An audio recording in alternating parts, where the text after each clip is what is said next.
everyone these days is very talented. I mean, I look at the level of talent out there and it's staggering. And I think it's not just talent, it's also being ambitious and going out of your way to find the people who are going to champion for you. Hey Hatchlings, welcome to the Motion Hatch podcast. I'm your host, Hayley Akins. Hey Hatchlings, and welcome to episode 58 of the Motion Hatch podcast. We have an interview today with Brian Gossett. He has been a motion designer and illustrator for 15 years, working remotely now in Austin, Texas. He's worked with a ton of great studios, and today I wanted to chat about how to build a sustainable career in motion design. It's quite a long one, but there's loads of valuable information in here, so I hope you enjoy it.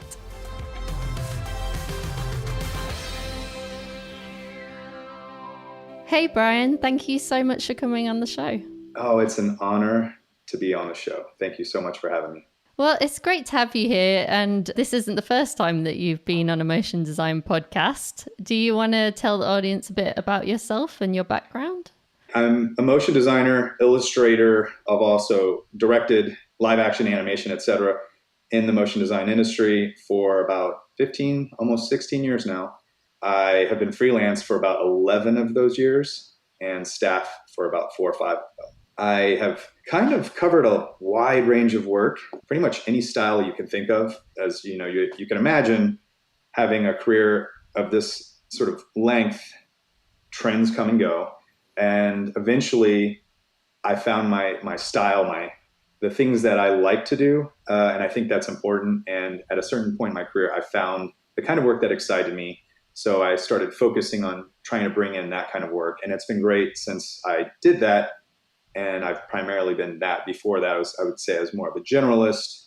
But now I definitely have a very specific voice and style. So that's kind of what I've been doing for the last few years. And there was a little bit of a break in that to move to New York from LA. At the time, I was in LA. And I took a job at the Mill in New York. And I was kind of directing and art directing stuff there. And I did that for about 2.5 years. And now I am in Austin, Texas, and I'm kind of just working remote with motion design studios, but also as an illustrator. And I have my own clients and I have an agent. And now I just kind of do a lot of different work, which is really fun because it keeps things fresh. So when one project or one kind of project gets stale, another project that comes in, it might be similar style, but it's now I'm doing storyboards and now I'm doing style frames. And before I was just drawing like the same characters over and over again or something, you know? So it's fun to kind of have this. I've built this over the past few years and it's nice being able to kind of carve my own path. So that's kind of that background. And over the course of that time, I've dabbled with a lot of different things on the periphery as we do nowadays. But even back in the day, I used to have like a music blog where I posted up mixes and playlists, and that really took off. And then I ended up stopped doing that because I was afraid of getting, legal hassles. And right. Yeah, and that, but it really took off. And I've done a podcast of my own, which was called Motion Sickness. And I did that, I think, from 2015 to probably the end of 2016. It was fun, but it just wasn't for me. And, I'm sure we can talk about that at some point. Yeah. That's pretty much the gist. I mean, there's probably a lot I'm leaving out here, but I'm just really just skimming over, through my head right now. And I'm trying to actually give a little bit of a different sort of narrative on my career too, because I feel like the long form of it, and I'm just trying to compress it down. So I probably left a lot of things out. Yeah, some interesting, some boring. Hopefully that answers your question. Yeah. Appropriately. Yeah. So it seems like now from looking at your website, you're doing like a lot of illustration stuff. Were you doing motion design and like animation kind of earlier in your career, and then you like flipped more to just doing illustration? I would say up until this last sort of refresh of my website, I had a lot of illustrative style frames and motion design work in that. And there was a lot of work in that sort of body on the last sort of version of my portfolio. It covered a lot of ranges of styles, but they were all like people would still say like, oh yeah, I knew that was your work, even though it wasn't like a very specific style. Whereas this sort of latest, my intent with this was to actually I was trying to lock down an agent for illustration work because I've been kind of cruising in motion design. Like I made a name for myself. I collected all the baseball cards, as they say, when it came to working with studios. So I have a lot of connections, and I've worked with any studio you can think of pretty much, minus maybe a couple. I've worked with them all. So I didn't really need any more help getting the motion design work. That's fine. It's just coming in.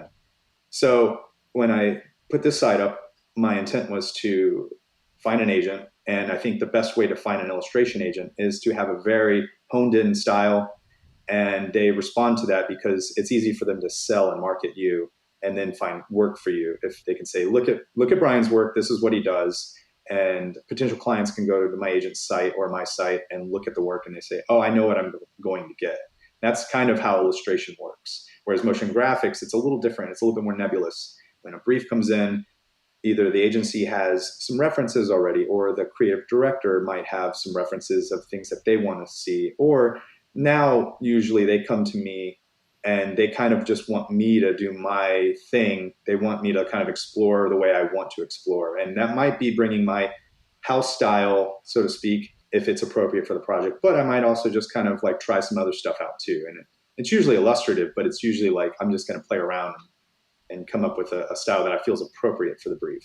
So that's the kind of difference in motion design, because motion design, it's a little different because it's design, which is problem solving and finding the right visual for the brand, for the client, whatever. And then illustration is a little more like, this is your style. We have this project. We feel like your style is right for it. And then you just execute it in your style. And the challenge is to, hopefully they let you kind of come up with ideas and push a concept. They have something of a vague idea what they want, and then they want you to kind of take it to the next level and then flourish your style on it. So the thinking behind this latest site, and I don't know if you're familiar with what it was before, my work before that, but it definitely, like a lot of the stuff you would see on like Buck, Giant Ant, Oddfellows, a lot of the work that I've done for studios like that, Black Math, I do a lot of work with Black Math. A lot of what you would see on their sites, I'm not saying a lot of it because obviously Buck and Giant Ant, they have amazingly talented people on their staff, but occasionally I'll get asked to be on one of their projects and you might see my work on that. And then, obviously my work before I update the site, I'm eventually going to bring back onto a separate site. I'm going to sort of separate the two personas and keep my name as my illustration. And then I'm going to come up with something else for my motion design stuff. And right now I just kind of have a secret link for my motion design, illustration, style frames, etc. Sort of shared that on Twitter, and I share it casually, but it's not like front and center on my website. You can't just get to it by clicking on a link at the top of the page. It's kind of hidden. Yeah, I saw that. So I just wanted to know more about that. Like, one, why you kind of pursued an illustration agent and like instead of just carrying on with like getting more clients directly, I guess. My way of thinking is that the more sort of markets you're tapped into, the more work that's coming in, the more potential income is coming in. And not only that, I enjoy drawing and I enjoy being an illustrator and not just a motion designer. And sometimes I like the challenge of an editorial illustration piece or the challenge of doing characters for a poster, right? Like right now I'm doing this poster for the Port Authority in New Jersey and New York. It's a subway poster about subway etiquette, and I'm basically just drawing little vignettes of characters who are doing inappropriate things. And that's fun. That's a fun little challenge. And it's less about the look and style of the character because they're going with my sort of house style of characters. It's more about being witty and creative and clever with how they're being inappropriate and being awful. And we're trying not to go too far with how inappropriate and negative it is. We're trying to do it in a lighthearted way. So it's fun. It's a fun challenge. So there's different challenges in motion design. And I'm sure a lot of designers who you've had on have covered the process of designing for motion graphics and motion design and animation. So, it's a lot different of a process. So I like having separate processes. I bring a lot of the technical process into it, but the thinking process is different. So it's fun to kind of keep things fresh. And, it opens me up to other markets because I have other goals. So eventually, I might want to do a children's book or things like that. It's just a fun way of keeping things separate. So when an potential illustration client wants to look at my work, they see my illustration work. And then if a motion design studio or a client who wants to see what I've done for animation, they can look at this thing. So that's why I want to keep things separate rather than all together. Yeah, that makes sense. So how did you go about, so you redid the website and you put all this illustration stuff on there, and then how did you go about kind of contacting agents and stuff? Did you just literally send them an email? Yeah, yeah. I mean, most illustration agents, if you go to their website, they have like an about page, and a lot of them will have like a submission sort of section where it tells you what their protocol is of submitting your work, and they're all different. So you kind of have to first go and look at that and make sure you're following their instructions, because they don't want to get something that they're not asking for. Some only want to see 5 images. So if you send them 20, they're going to be like, ugh, 20, now I got to like load this email or load this zip up or PDF or whatever it is. So you just be aware of their, I don't want to call them demands, but be aware of their protocol and make sure that you're following that. So that's kind of what I did. And these days it's really just emailing them, being personal with it, to not just drafting. This is anything. This applies to anything. Don't just draft a generic email and then just copy and paste different names in there. Find work that is like yours. Find work that maybe they're missing, maybe why they could use somebody like you, and basically just approach it like that and say, like, I really like the work that you did with this illustrator on this project, and I like this, and that's the kind of stuff that I want to do, and here's some of my work, and here's some of my favorite stuff that I've done. Please have a look. I think, we'd be great together. So I reached out to a lot, and like anything, especially when you're entering a new market, I will say that I had experience. I actually have had an illustration agent before, back in like 2009 to 2010. I was with an agency called Debut Art, which is based out of the UK, but they also have an office, which I think is just a person in their apartment, taking phone calls for clients, just so they have somebody on the ground in New York, in the US, so they can represent US illustrators. But they are a big, big, big, big agency, and they had a ton of illustrators, and they brought me a couple of projects. But what didn't work was that they brought me on to do a certain kind of style. And then as I was working with them, it was when I had that point I was telling you about earlier, where I wanted to change my direction and my style, my career. So I kind of let them know, like, hey, I'm thinking about doing this. Do you want to maybe represent me for that stuff that you have been, and then represent this new sort of direction? We can maybe rename things or whatever. And they were just like, well, we think we could sell you doing this stuff. And then I just kind of was like thinking about it. And then I just decided I didn't even really want to do that stuff, because it just didn't excite me anymore. So I just kind of parted ways with them, and it was amicable, and they're a great agent, really nice people. And then now I'm with Mendola, which is a family-owned business. And the reason why I signed with them is because they wanted to talk to me, and it wasn't just these email back and forths like a lot of the other agents were. They actually wanted to get on the phone with me, and they just seemed warm. They wanted to talk to me. They wanted to see what my personality was like, and I got to see what they were like, and I got the history of their agency, which was great. And they're not the most like fresh, hot, cool agency with all of the hotness in terms of who they have on the roster. But what they did bring to me in terms of what I found appealing was that it was a family business. Everyone who works there have been there for like a bare minimum of like 25 years, minus they brought on a new person to do sort of the more social media stuff, because, they're kind of old school, and they needed somebody younger to kind of start boosting that up. So most of the people who I work with are veterans, and they have plenty of contacts, and they're bringing me a lot of work. Like right now, I've been with them since December, and since December, it's been like 25 to 30, maybe even 40% of my income over this last few months. So that's great.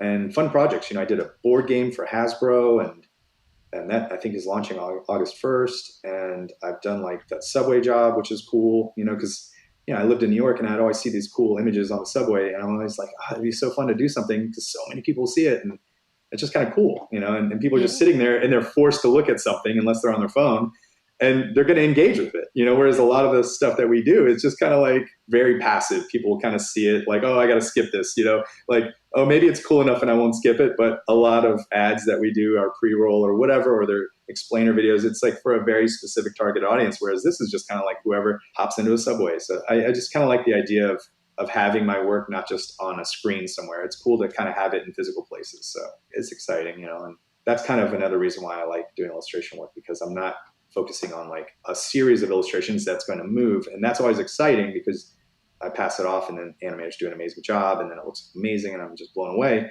I focus on one or a few images, and it's just a lot. Sort of, I get to take a breath, you know. Yeah, that makes sense. I just think it's really interesting because we talked a bit about agents and stuff before, and it's sort of got like mixed reviews, really. So I just wanted to Yeah. hear like your take on it, you know? I think having an agent as an illustrator is a little different from having like a rep or an agent in animation, because what the difference is as an illustrator, I don't pitch. I have awarded jobs. Whereas if you're a director working with, not to scale or whatever, passion pictures, you don't get paid until you win the job for the most part, unless you're like a staff designer, a staff director. I was a staff director at the mill. I had a salary and I got paid no matter what, win or lose, I got paid. And I liked that setup. I've been approached before, but I've never taken it on because I just can't afford to. I can't afford to go, possibly a couple months without really landing a job and bringing in income. Obviously, once you do, you kind of make up for the lost time usually with your director's rates and what you're getting out of it, depending on your agreement with your agent. It can be a little stressful too. It's very competitive, cutthroat, and at where I'm at in my life, I just don't want or crave that. I've learned through directing at the mill. I enjoyed it, but I don't need it, and I can be happy just being a part of the process and not top of the food chain, so to speak. And even as a director, you're not top of the food chain because you're just helping an agency or helping a client. And at the end of the day, we're all, unless you're doing things for yourself or you're doing features, even features at this point, it just nobody is at the top of the food chain unless you're like making a gajillion dollars. That's who's really going to have their finger on the creative, and that's unfortunate. But I've learned to just sort of be okay with just being a designer, making the style frames, and I enjoy that. And I've always been really good at that, so stick to it, and it's a lot less stressful for me. Yeah, I saw that you were talking recently on Twitter and stuff about a lot of things about being humble and, how we talk to clients and how we can educate them and stuff like that. I just wondered if you wanted to talk, a little bit about that and kind of, it feels like maybe your perspective has like changed from when you Yeah. started out when you were younger. Yeah, as you get older, last year I turned 40, and that was kind of a big milestone, I think. As you don't think it is, but there are these milestones. Like when I turned 30, that was kind of a big milestone. I had like these goals, like, oh, I wanted to be a Art Directors Club Young Gun. I wanted to win that award, and I was 29, and I was like, oh no, I've got to try to do it now, or I won't have a chance. So I applied, and I luckily got it. And then when I turned 40, my priorities changed. Obviously, just by in comparison, I had career goals at that age in my 20s and 30s. And then by my mid 30s to late 30s, my goals were to buy a house. And, we started a family. So those are the bigger goals for me. My priorities changed. And I think that's okay. I think in your 20s and early 30s, and, who am I to say when you should change your priorities? But for me, my priorities changed probably. I moved to New York in my mid 30s and early to mid 30s. And then right as we had our first child in New York City, it was almost like a switch went off. And all of a sudden, I was just like, I don't want to bust my butt writing these director's treatments and putting together style frames and then location scouting and doing all this stuff and I was learning again how to be a live action director. And it was exciting, but I was just like, this is a few years too late. I should have done this like 3 or 4 years ago, where I was learning a new skill, which is live action directing. And I was excited to do it, but at the same time, I'm just like, I don't even know if I want to now, like, basically have a big mountain to climb being a director, because I just, for years, I kind of had opportunities here and there to lead projects and direct as a freelancer. Certain studios, you would build a reputation, not a reputation, but a relationship with. You build trust, and then over time, they might be in a pinch, or they think you would be perfect for this to lead it and just to see it through. So I get these experiences, I get these opportunities, but it was never something I was looking for. And then because of those few opportunities, and even direct to clients and agencies, I would do projects and lead projects and direct projects, create direct things. The mill kind of reached out to me and was like wanting to build a design studio. There's a lot of there was a few years where agencies were building motion graphic studios within the agency, and then VFX shops were starting to like have to diversify and bring soup to nuts kind of capabilities. So the mill, frame store, all of these VFX shops were starting to build their own in-house teams. So they brought me in, and it was exciting. It was fun. But again, my priorities shifted, and I didn't want to live in New York either. So it was just one of those things where like we wanted to buy a house. We couldn't do that in LA or New York. It's just too expensive.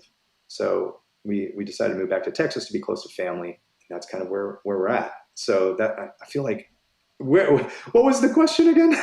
I'm so sorry. No, it's fine. Yeah, I think you answered it. We were talking about priorities changing. Yes, priorities changing. Yeah, exactly. And then, when we're talking about like extracurricular sort of outside of the industry, a lot of times when you're in your 20s and 30s, when you're done working for your client stuff or working at the studio job, you come home and you're pumped to do your personal projects. You're pumped to learn stuff that you don't know. Maybe you're going to pick up a new software or whatever. I used to do that. Now, all I want to do on my free time is spend time with my family, garden. I'm like into some really, really boring things. Like I like to garden and I like to go fishing, and I have an old pickup truck that I work on, and just kind of, there's just something zen about solving that kind of problem. Like, where's this oil leak coming from? Why is the coolant leaking out of the water pump? So there's like things like that are now exciting to me. And maybe I'm just old, maybe it's like you hit 40 and all of a sudden you change what you're into. And like, I don't care about the clothes that I wear, it's just all kinds of things happen. I mean, obviously I still care about the work that I'm doing for my clients, but I feel like you do personal projects because you're trying to get put on the map. You're trying to say like, look at who I am. And I never really did that approach. I just always had success in doing commercial and advertising clients, tech clients, whatever. I've always just been able to stay busy doing client-based work. And I've always enjoyed that. And when it came to me doing personal projects, there used to be these things like self-initiated projects by somebody else in the industry, like Brand Doherty Johnson. Brand had this amazing project back in the day called Pass It On. And that was like one of my first industry personal projects. And over the years, there's been a lot of other ones, like Dan Savage did the Yule log. So I'd always kind of jump in on those kinds of things where it was just like, I didn't have to put a lot of time into things. It was just like a quick little thing. So those were always the opportunities where I kind of had some fun and did something for myself. But for the most part, I never like thought, oh, I should do a personal short. I mean, I had ideas for personal shorts, but I never could see them through. So I guess it just has never been a high priority. So I'm just wondering like how you got your client work to be stuff that was sort of in your own style and things like that, if you weren't kind of doing personal projects and stuff on the side. As you work in the motion industry, you explore a lot, you try things out, and you get to play in styles. You get to maybe try a whole thing that's not even based on any style. Or you like, for me, I was always drawn to a lot of mid-century illustrators and designers like Paul Rand and Saul Bass and Otto Laker and David Weidman, and a lot of these illustrators and designers that I loved. I would just look to that as inspiration, and how can I bring it to a modern context? So for years, probably started by basically just ripping them off stylistically. And over the time, it developed and it grew and it changed. And then I see things kind of bubbling up and becoming sort of in the zeitgeist. So I bring a little bit of that into it. So like it could be marketable today, because sometimes if you go too far off and you have a very sort of esoteric or sort of outside of the fringe that is commercial or popular or trendy, whatever you want to call it, you might not get work. Or you stumble into something and you hit pay dirt and now everybody wants to copy that. So you have a little bit of a risk. So what I did was just kind of took a different approach, which was to like slowly over time, let it develop and bring a little bit of this in, bring a little bit of that and try things out. And then eventually I felt like, okay, I feel like this is a good place to be now. I finally felt like I have a style that I think I could put together and sell.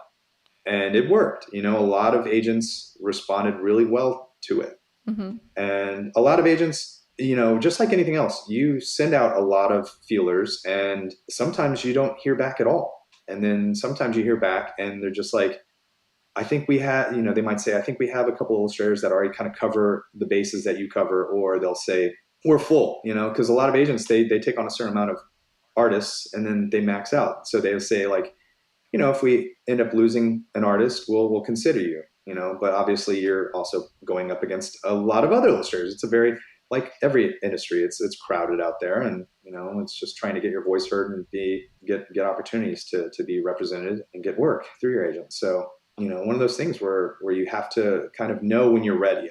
And it wasn't like I asked people like, hey, do you think I'm ready? I just I feel like you should know when you're ready to kind of like, if you want to have an illustration career with your motion graphics career, you kind of have to know.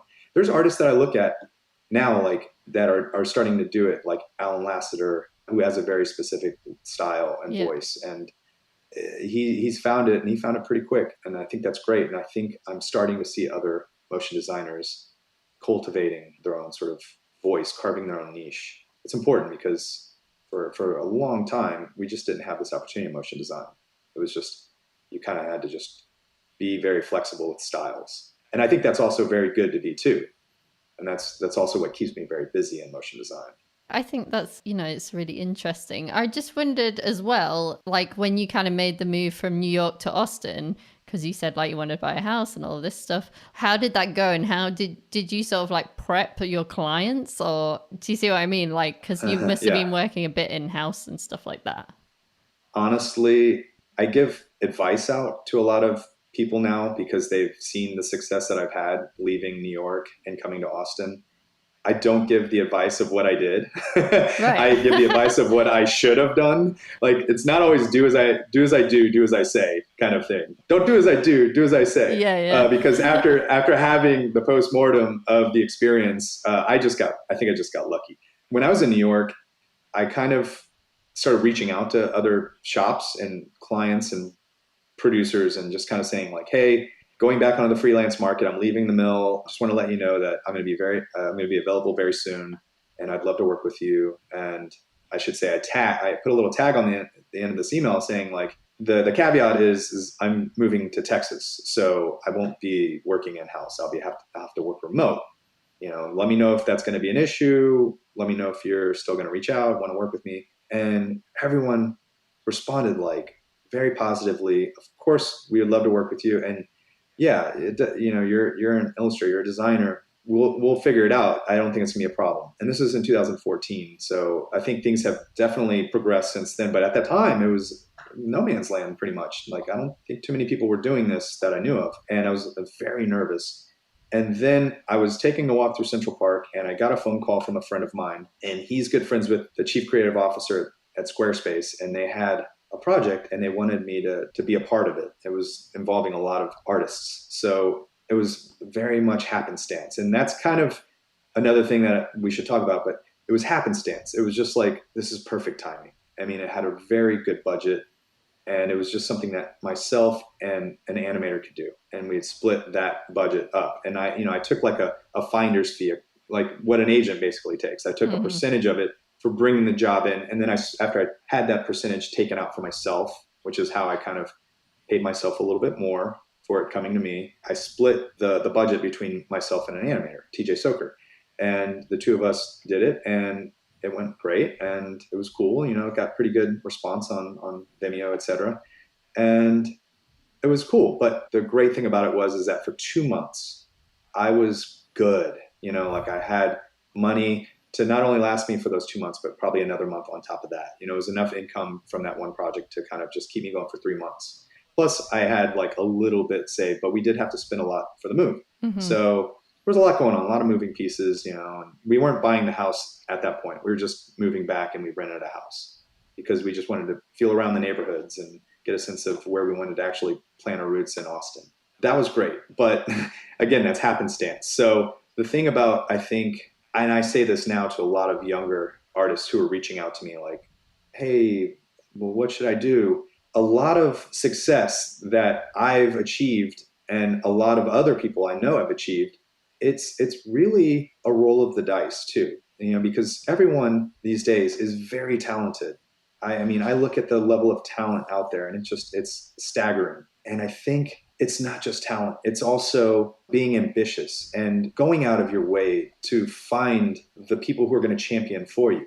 And for me, I was very much reaching out, like when motionographer was like a career maker. They're not as much these days, but back when I was sort of an unknown as a motion designer, they had the opportunity to make your career. And I was very lucky. Again, I'm going to shout out to Bran and to Justin Cohn. Those two guys were so pivotal in making my career, basically, and giving me that platform, that exposure. So now it's a little different. There's more challenges to that. And I think that is what we're all finding. And to stay relevant too is just, it's a lot harder, because even after a few years of me getting the success through the postings on Motionographer, for being on the cream of the crop, and just having that sort of, going into a studio and other designers coming up to me and saying, "Oh, you're Brian Gossett." Like, it was weird, but like, that's kind of how it was at that time period. And it wasn't like ego stroke kind of weird, like I'm a celebrity. It wasn't anything like that. It was just like, "Oh yeah, I saw your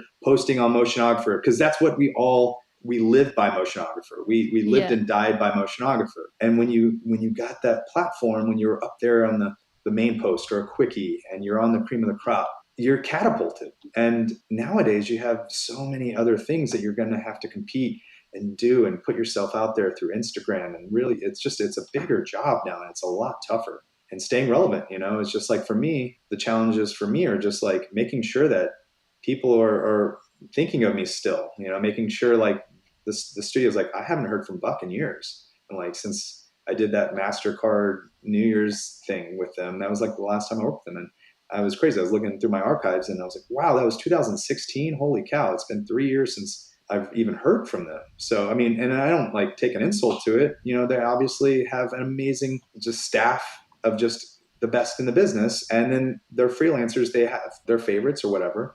And I think they also probably prefer to have people that they can bring into their studio.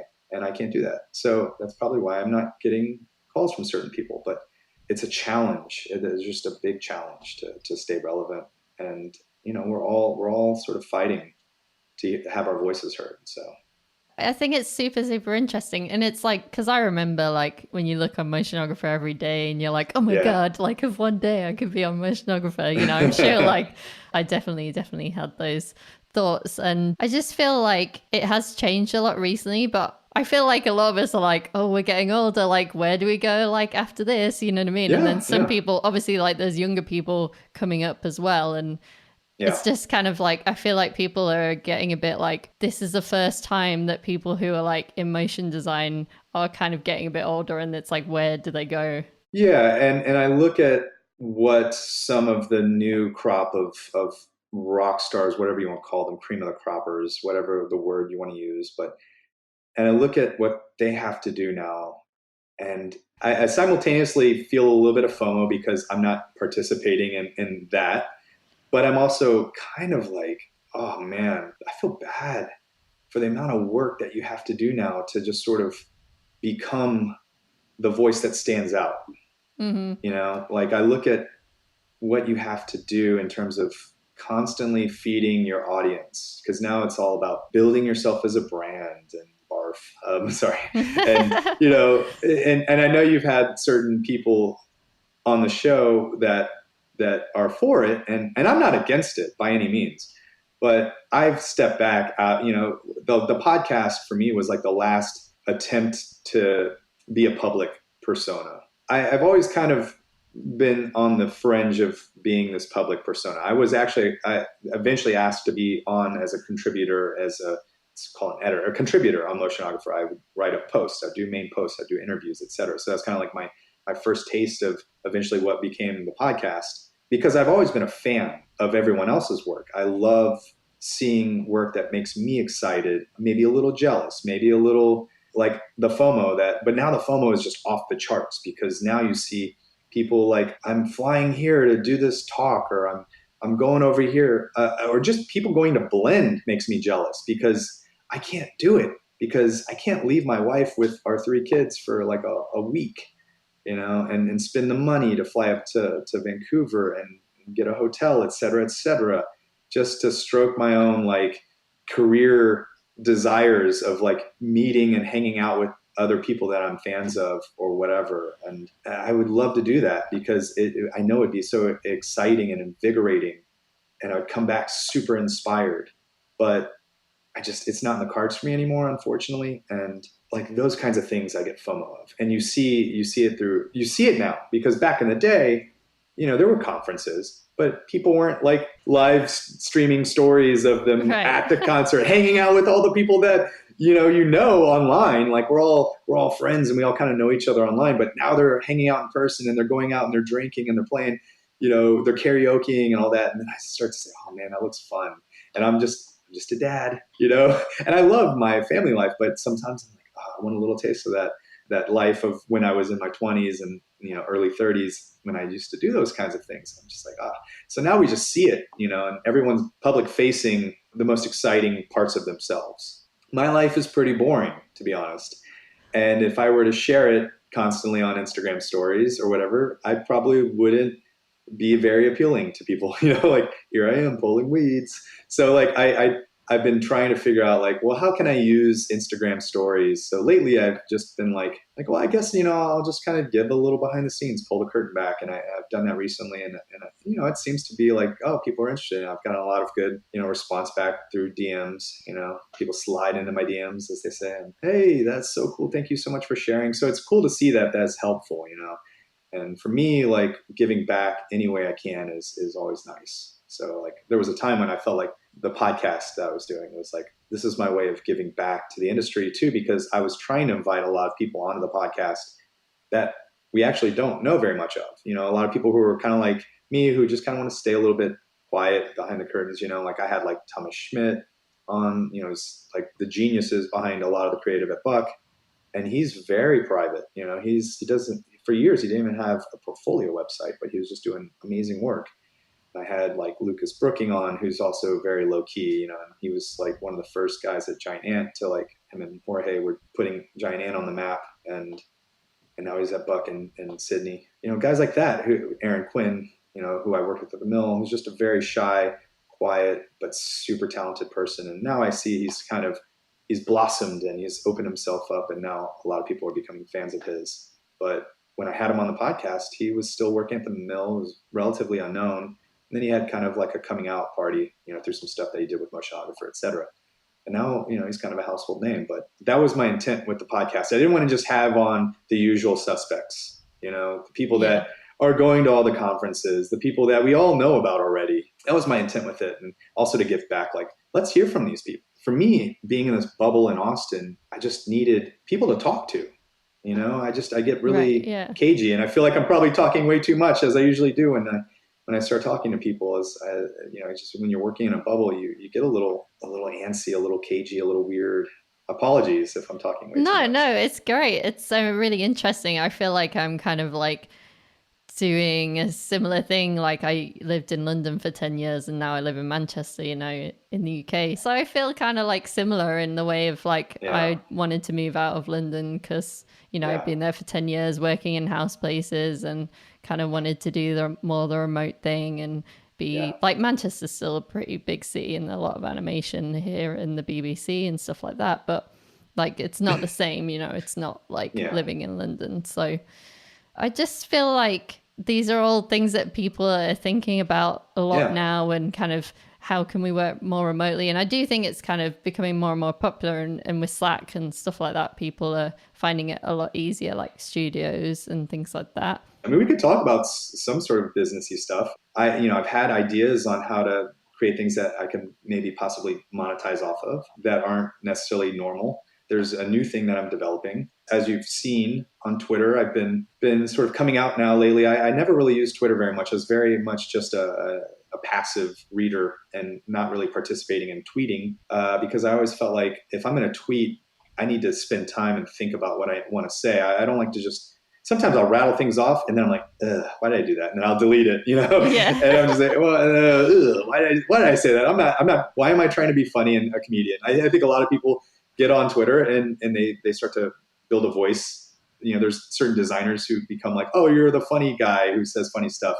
And I'm just not that, and I'm funny. I have a sense of humor, but I'm more like physical comedy and in-person comedy. I'm not like witty, write something down and get, 400 likes funny.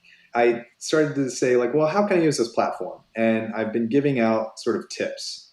And I know it's kind of this thing that's going on right now, these thought leaders and, these gurus are coming out of the woodwork, and some people I'm just like, really? Who are you? Why are you trying to give advice? And maybe I'm one of those people. I don't know. Maybe people are like, who the hell does he think he is to come out and just like, I find that like I do get a lot of questions. People are in the DMs or email, or people who I'm meeting up with for coffee here locally are asking me a lot of questions. And it's been going like this for years. Once I got on a motionographer and had like the cream of the crop, I'd get a lot of like younger designers who are just graduating from college, and they're just like, hey, how do I become a cream of the crop? So like I get a lot of questions, and I'm like, how can I answer this? And then I started figuring out ways to, like, rather than just respond to it directly just to that one person, which is fine, which I do that. The good questions that I feel like could help more than just one person out, I will sort of thoughtfully put together like a freelance tip from Brian kind of thing, or I'll just kind of take something that I'm seeing, like a lot of people are talking about currently. Right now, a lot of people are talking about budgets, shrinking, and day rates, and what we're earning, and it's really slow right now is kind of a popular topic. So Yeah. I'm approaching these things and kind of sharing information that I have and from what I've heard from other people, and then also just responding to it and trying to give feedback on that. So there is like a feedback loop on Twitter. And I think sometimes hear a lot of negative stuff too. Like for example, one of the things that you see on Twitter a lot is like when people are late to paying or don't pay you at all, or the hold system. Everyone hates the hold system. So there's a lot of negative feedback, and there's like this feedback loop, and now everyone hates the hold system. And then I'm just like, well, hey, don't complain about it. It's there, and we're not going to change that. And if you say I don't do holds, you're going to rub people the wrong way. So how can you work it to your advantage? It's very easy. Give yourself Yeah. first hold. Hello. That's what freelancers before me told me, and I've been using that since, and it works just fine. And occasionally, when you give your first hold out, it means something. When you build that, like the way I do it, and I'm going to be completely transparent here, and maybe some of these producers who've asked for my first hold who never get it, they'll hear, like, if you want my first hold, you've got to book me a lot. You've got to earn that. A studio like Black Math, for the last 4 or 5 years, have given me, some years, 50% of my income. Without them, I would have been in a tough place, or I would have had to hustle more just to get the work. They Yeah. just made it easier for me. I give them first hold if they want it. If you get, basically the way I do it is if you book me 25% of the year, 25% of my income in a year, the next year you will earn a first hold. You will get that. If I only earn like $4,000 from you from that year, you're not getting a first hold. Sorry. I mean, that's just the way it is. And it's not me being a jerk. It's just me rewarding loyalty. It's me rewarding the fact that you're putting a lot of food on my table. And why should I just give you premium access to my time and my availability because you have a project that you might want to give me? Like, that doesn't earn that for me. And I'm not saying that everyone should practice this. It's just that I have the experience and the portfolio and the amount of work coming in to where I can actually do this. And sometimes I don't have a lot of work coming in, and sometimes I will maybe give a first holdout to somebody because maybe I want to just build something new. If I give them that first hold, then they'll be excited, like, oh, cool, we got Brian's first hold finally. He's never given it to us. And I don't know, maybe they don't even think about that. Maybe they don't even care. Like, whatever, yeah, great, we got him on first hold, cool, and they just mark it on the calendar, and that's it. For the most part, they're not sitting there thinking like, how can we get Brian's first hold? I don't think they ever think that. No, I'm not that egocentric. But the point is that that's how I do it behind the scenes. Is Right. when a studio hits me up and they ask, hey, well, can we get a first hold for that week? You can have second hold. I've already got a first hold. The way it works in this industry is it's not like any producer would ever step out of line and say, well, who's your first hold? Who do you have first hold with? Nobody's ever asked that. And I don't know, no other artist I've ever talked to has ever said like, wow, they asked me who was my first hold. Like, that just doesn't happen. So you could just do it and they don't know, and it's fine. Yeah. And it's kind of an unspoken thing. So it's not like me saying this is like, whoa, I'm giving away the trade secrets, because that's the thing too, is that we give away the trade secrets in this industry. And that's what's also great about it. But the one thing that we have been very private with is rates, which is bizarre, budgets. And there are some producers coming out now who've been very helpful when I have things coming in and I reach out to them. They straight up tell me, like, when I worked at this studio, this is what they charged. This is what we would have bid it out as. So now I know, like, okay, cool. I know what that costs at that studio. Now, I'm not a studio of that caliber, so I would feel weird charging as much as that. but I'm not going to undercut it too much either, because then it's like cannibalizing the industry. So I just go a little bit under, because like they have to charge that much because they have staff, they have a building they're renting out, et cetera, et cetera. So I can kind of like shave it down just a little bit. And I feel like there are a lot of people are gonna be like, but here's the thing. I'm not getting a lot of projects where I'm competing with these studios. Right, It's really like, exactly. it's a client who's just coming to me and they have the job. I'm not pitching against anyone. And it's not like they would come to me and then I would just say, oh, well, I can't do it. I'll do it with Oddfellows, or I'll do it Black Math. Like I might do that with like Black Math, if I feel like it's bigger than my britches, and I need some help and some support, and I want a producer who's going to actually, help me with it. So there hasn't been an occasion where I felt like I needed to reach out to a studio when a project comes in, because they're usually pretty small. It's probably jobs that they would pass on, to be honest, because they're just too low budget. But I feel like I'm going way off the rails here. No, it's good. I like Yeah. that you're talking about budgets and stuff. And Yeah. I think But I'm like, getting information from producers who've either formerly worked at that studio, or they work at a studio they're currently working at, and they're so transparent. And that is amazing that we're all starting. My point is that everyone's starting to talk about things. Like we had a Twitter thread going on about rates. Like I think I opened it up, possibly it was on my Twitter thing. And I just said, well, these are my rates. This is how I'm doing it. And a lot of people started sharing their rates. And I didn't get as many from like people that are sort of known. You know what I mean? Like right, big yeah. names didn't really come out. And it is what it is. There was a lot of people that I felt like who are doing great. They have a career, but like I was really hoping that some of the bigger names were going to come out and share. So what I would ask of our industry is it's got to start at the top. The people who are right now household names, if we can come out and we can share our rates, we're going to lift everyone else up. People who have been doing this for as long as I have, people who are getting very successful as freelancers, if we were all to come out and share our rates and our information on how we do things, it's going to improve things. Because one of the things that I've realized recently, when I went freelance back in 2006, my first gig was with Logan, who at the time was the top. They were like, everyone thinks Buck is now, and Buck is that. They were the studio that everyone wanted to be, and Logan was that. So I took a gig there, and I was art directing as a freelancer, and here's another thing that never happens anymore. But they booked me for 6 months, just right out of the gate, just 6 months. And my rate was 600, which at the time, I guess, seemed a little higher. Judging from who I was talking to, a lot of people were at like 550. Some of them were at 6. But because I was going to be leading and not just designing, I was going to be like the face of a lot of these projects, interfacing with clients and such, and running the jobs, I figured, well, I should ask for a little bit more. And they gladly said, yeah, perfect. So, but the thing is that I looked at what that rate is equal to in 2019, just recently on the inflation calendar, inflation calculator. And it's only like $20 less or $30 less than what I'm charging now, which blows my mind, because this is like 13 years later. Inflation has gone up, cost of living gone up. Just things are a lot more expensive than $30 more a day, if you know what I mean. So like what that rate equals now was only $30. So it's like, wow, I put in all of that time, all those hours, like a couple 100,000 hours. There's like that whole like 10,000 hour rule or whatever it is to become an expert at something. So they Right, say, yeah. like I'm surpassed that. I'm in the hundreds of thousands of hours on doing this, which is crazy when you calculate it all. It's just mind blowing. And you see that your rate has not gone up that much when you take it. Like, yeah, okay, my rate now is 800 a day, but it sounds high, and that is kind of on a higher range of freelancers right now. It's not really when you think about how things are progressing in the world. So it scares me. So that's where I'm like fearing sustainability, and the money that I'm seeing in my bank account is a lot less now than it was back in the day.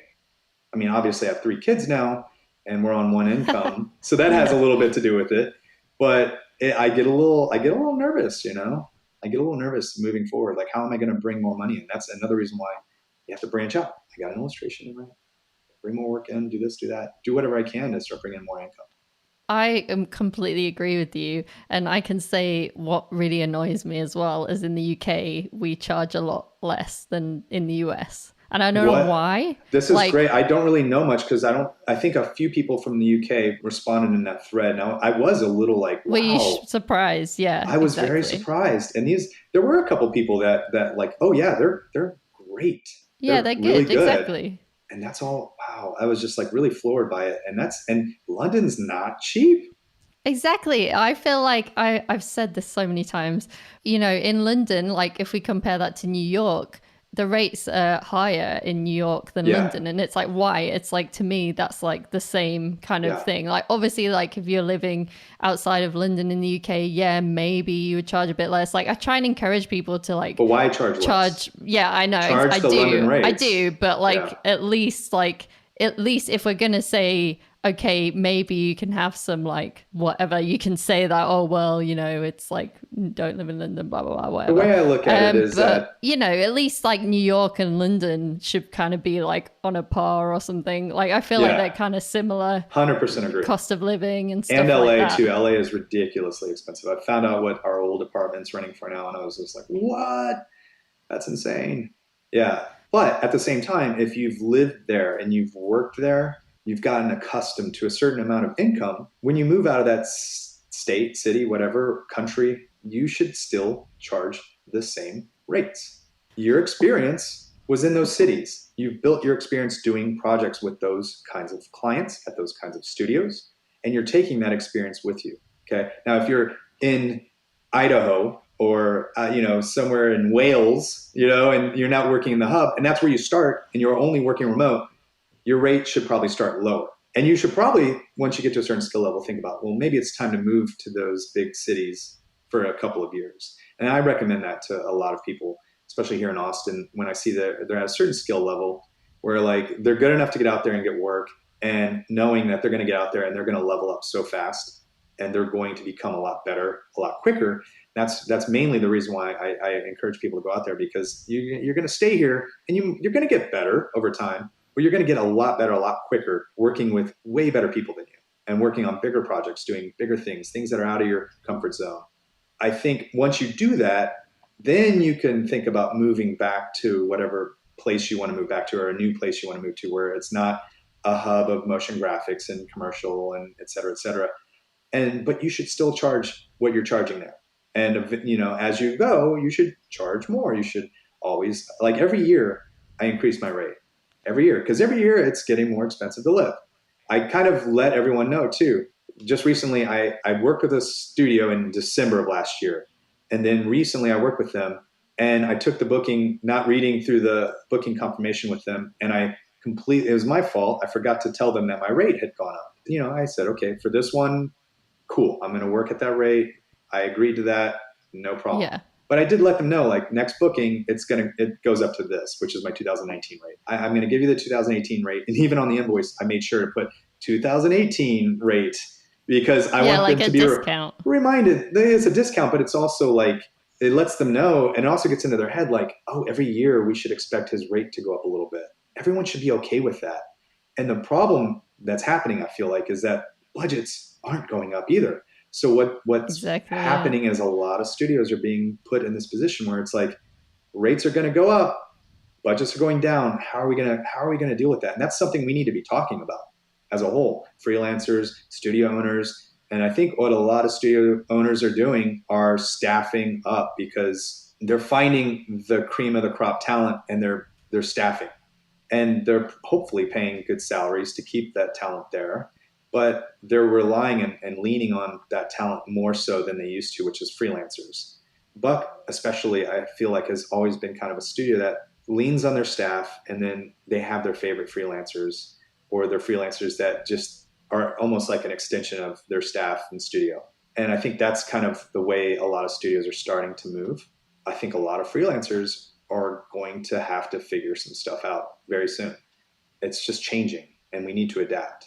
You see it. Some people are adapting by like, oh, well, I'm going to start selling classes, and hopefully that will be a way to bring more income in. And that's great. If that's something you're good at, go for it. Ways to bring in like passive income is kind of a popular topic of conversation. And, I think that's great. We should figure things out. Like, how can we generate passive income? Maybe you develop assets that you can you can create one time and then you sell it, and then you either sell it at a flat rate, or you do whatever you do to figure out how to sell it and make passive income. But I think people are trying to figure things out. You have some people who are like, I'm going to become like a Christo type, like one of these thought Yeah. leaders. You got a lot of people move in that direction, which I'm a little bit like on the side of like, Chris is a super intelligent person, very intelligent, very charismatic.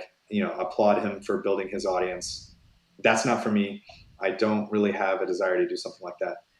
Where I'm kind of coming in now is I kind of mentioned this, is that I've been helping people on Twitter, helping people through email. But another thing that I've been doing, and I didn't plan on it. It just kind of happened. Like somebody asked me like, "Hey, can I like talk to you for like an hour and just get some advice, just really get some honest opinions on things?" So I talked to them, and then at the end they said, "Well, how much do I owe you?" And I was just like, "What do you mean? How much do you owe me?" And they're like, "Yeah, I took an hour of your time. I should pay you for that." And I was just like, "Really?" They're like, "Yeah." I was like, "Yeah, but we're friends." And he's like, "Yeah, but we're not just hanging out. I'm like getting expert advice and opinions from you." I was just like, "Oh, okay. Maybe that is something I need to think about." So, and that was Louis Wesolowski. I like to shout out people whenever it's involving people.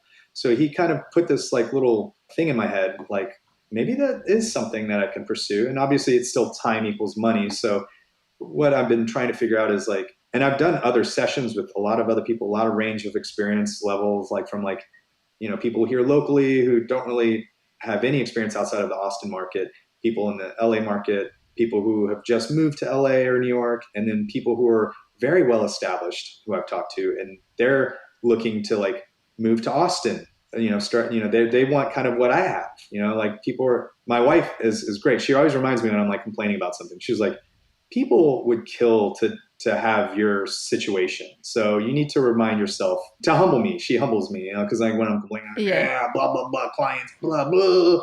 She's just like, Yeah. people would love to have your situation. So you need to remind yourself that, And I'm like, okay, cool, yeah. And she's been like the person who brings me down to earth all the time. Just changing enough diapers has really just eradicated my ego. I just wanted to ask you one more Yeah, sure, question. absolutely. What's the one thing that you would want the audience to take away from this episode?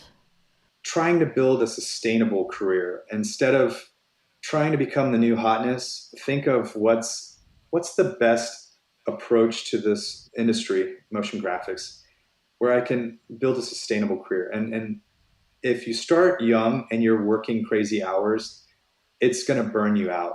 Like obviously work passionately, work fervently, work ambitiously, but don't do it for just client work. Do things for yourself, but also make sure you recharge the batteries. Take time off, be kind to yourself, and nurture yourself. Be self-aware, know when you're pushing yourself too far, and know when to step back and take a breath. And also be kind. Our industry is a very kind industry for the most part, and I think that's important. And I hope it stays that way. And I hope we all continue to share knowledge, share jokes, and go out for drinks and karaoke and do fun things together too outside of it. And just, build friendships and build relationships. And that's what's going to be a long sustaining career. And that's what's, I think, worked for me, is just building those relationships and nurturing them and making sure that those relationships are continuing to stay healthy. And you might mess some of them up, and I've done that, but try to repair it. And if it's irreparable, then just move on and learn from that. So that's pretty much it. Yeah. I think that's really great advice. So where can the listeners find you and your work? So on Instagram, I think it's at Brian Michael Gossett, and that's Brian with an I, and Michael as you spell it. And then I'm sure you'll have a link to it, so I probably shouldn't have to spell it We'll out. have I a know link. these things. And then it's brianmichaelgossett.com is my personal website with all my work on it. And then brianmichaelgossett.com/motion design, where you can see more of my motion design stuff. I'll share that link with you so you can share with everyone else. I'm not really active on Instagram as far as posting things, but I am trying to get more active with the stories where I find like I might have something useful to share. If it's worth somebody else's time, then it'll be worth my time. So I try to like be thoughtful with what I'm doing and take the time to carve something out where it's worth it for people to consume that content, because there's just so much out there. And Twitter, I think it's Brian Gossett, but I could be wrong. So I'm on Twitter. I'm on Twitter, Instagram, and I have a website. That's pretty much all you need to know. I'm not on Facebook. Yeah, cool. Well, we'll put everything in the show notes as well, Great. so people can Awesome. easily find it all. I'm on the internet. And, if you want to reach out to me via email, I'm happy to share the email address too. Reach out to me if you have any questions, if you have any advice you need. Cool. Well, thank you so much for coming on the show. Yeah, of course. Thank you so much for having me. Hopefully this is a helpful talk and informative and entertaining, because I know podcasts have to be all of those things. Thank you so much to Brian for coming on the show. That was a great episode. As always, you can find all the show notes on our website at motionhatch.com/58. If you enjoyed this episode, please do consider sharing it with a friend and let us know what you liked about it. We are at Motion Hatch on Twitter and Instagram. If you have any time at all, it'd be great if you could leave us a rating review and also subscribe wherever you get your podcasts. That really helps get the podcast out there to more people. Thank you so much for listening. I really do appreciate you. See ya.